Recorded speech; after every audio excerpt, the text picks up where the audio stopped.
સુરત શહેર police commissioner Anupamsinh Gehlot સાહેબના માર્ગદર્શન હેઠળ સુરત શહેર ઇકોનોમિક ઓફેન્સીસ વિંગ જે ઇકોસેલ છે, જે સુરત શહેરની અંદર દાખલ થતા તમામ જે આર્થિક ગુનાઓ છે એની ઉપર ફોકસ કરી રહી છે. અને આ જ અનુસંધાને સુરત શહેર ઇકોનોમિક ઓફેન્સ વિંગ દ્વારા એક ખૂબ મોટી સફળતા જમીનના કેસમાં છેતરપિંડી કરવાના ઈરાદે જે મૂળ એકાઉન્ટો ખોલી નાખનારા જે કર્મચારીઓ છે, બેંકના કર્મચારીઓ, અને સાથે મ્યુલ એકાઉન્ટ ખોલવા માટે જે સિમ કાર્ડ આપનાર જે સર્વિસ પ્રોવાઈડર છે એની ધરપકડ કરવામાં આવી છે. બનાવની જો હકીકત કહીએ તો એક આરોપી છે રવિકુમાર કોલડિયા.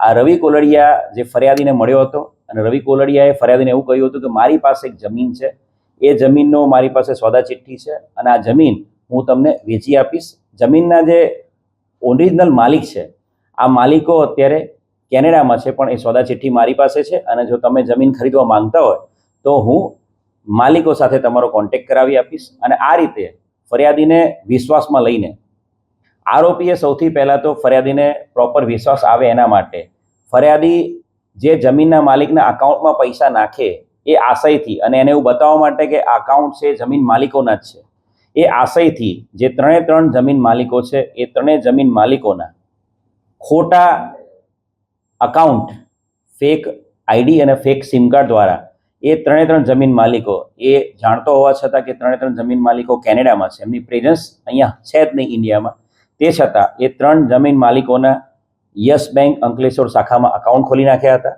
અને એ અકાઉન્ટ ખોલવામાં જે યસ બેંકના એના કર્મચારીઓ છે એમણે મદદ કરી હતી. અને ત્યારબાદ એ અકાઉન્ટોમાં એણે જે ફરિયાદી છે એની પાસેથી બેંક અકાઉન્ટમાં એણે પૈસા લીધા હતા, પૈસા જમા કરાવડાયા હતા. 4,81,00,000 જેટલી અમાઉન્ટ આ અલગ અલગ અકાઉન્ટોમાં જમા કરવામાં આવી હતી ફરિયાદી દ્વારા. અને ત્યારબાદ આ અકાઉન્ટોમાંથી એણે પોતે પાછા આઈડીબીઆઈમાં નવા 2 અકાઉન્ટો, બોગસ અકાઉન્ટો ખોલ્યા હતા જે જમીન માલિકોના નામના, અને જે યસ બેંકના અકાઉન્ટો છે 3, એમાંથી એણે પાછા આઈડીબીઆઈમાં પણ આ જે ફેક અકાઉન્ટ છે એની અંદર પૈસા ટ્રાન્સફર કર્યા હતા. કુલ મળીને 4,81,00,000 રૂપિયા એ આ અલગ અલગ જે ડમી અકાઉન્ટો, મ્યુલ અકાઉન્ટો જે બન્યા હતા, જે જમીન માલિકો છે જે કેનેડામાં હતા એમના, એ અકાઉન્ટોમાં પૈસા ગયા હતા. અને તમામ પૈસા છે એ આ રવિ કોલડિયાએ પૈસા એના હડપ કરી લીધા હતા. ફરિયાદીની ફરિયાદના આધારે આ સમગ્ર બનાવ અનુસંધાને ગુનો દાખલ કરવામાં આવ્યો છે. અને આ ગુનામાં જે કહ્યું એ પ્રમાણે યસ બેંક અંકલેશ્વરના કર્મચારીઓ સંદીપ કુમાર રણજીત પિલુદરિયા, આઝાદ ખાન પઠાણ, શિવાની સામંતભાઈ પટેલ, અને એ જ રીતે આઈડીબીઆઈ બેંક ઘોડદોડ રોડના જે કર્મચારી છે યાજ્ઞિક વઘાસિયા, એમ કુલ 4 બેંકના જે તે સમયના કર્મચારીઓની, આ મ્યુલ એકાઉન્ટ ખોલી આપનારા કર્મચારીઓની ધરપકડ કરવામાં આવી છે.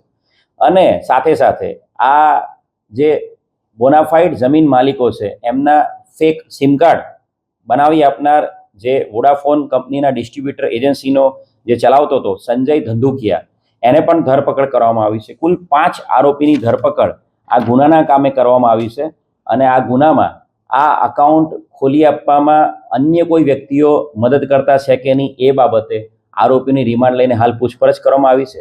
યસ બેંક અને આઈડીબીઆઈ બેંક, બંને બેંકના જે તમામ જે સિનિયર મેનેજર્સને એ બધા છે એમની પણ હાલ પૂછપરછ કરવામાં આવી રહી છે, જેથી કરીને આ અકાઉન્ટ ખોલી આપવા પાછળ જે આરોપીને મદદ કરનાર અન્ય કોઈ વ્યક્તિ પણ જો સામેલ હોય તો એની ભવિષ્યમાં ધરપકડ કરવામાં આવશે.